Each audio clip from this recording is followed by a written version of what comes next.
అంటే తాబేలు నిజానికి ప్రతి ఇంటిలో ఉండాలి. మనకి ఇప్పటికీ దేవాలయాల్లో తాబేళ్ళు ఉంచుతారు. ప్రతి దేవాలయంలో తాబేలు ఉంటుంది. పూర్వం ప్రతి నూతిలో ఒక తాబేలు నుంచేవారు. ఎందుకు తాబేటిని ఉంచుతారో తెలుసా? తాబేటి యొక్క దర్శనము మంగళ దర్శనం. తాబేటి వంక చూస్తే మంగళం. అందుకే ఇంట్లో కనీసం తాబేలు బొమ్మ అట్టి ఉంచుకుంటారు. ఉంచుకుని ఒకసారి ప్రయత్నపూర్వకంగా దాని వంక చూస్తారు. ఎందుకు తాబేలు ఇంట్లో ఉంచుకోవాలి అంటే దాంట్లో ఒక రహస్యం ఉంది.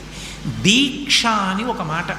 దీక్ష అన్న మాట దేనికి అన్వయం అవుతుంది అంటే యజ్ఞానికి అన్వయం అవుతుంది. యజ్ఞం చేసేటటువంటి వాడు దీక్ష స్వీకరిస్తాడు. దీక్షా స్వీకారం చేశాడు అంటే ఇంటి లోపలికి మళ్ళీ వెళ్ళరు. ఇక పూర్తయిన తర్వాతే ఇంట్లోకి వెడతారు. ఇల్లు విడిచిపెట్టి బయటికి వచ్చేసి దీక్షావస్త్రాలు కట్టుకుని మేళతాళాలతో యాగశాల ప్రవేశం చేస్తారు.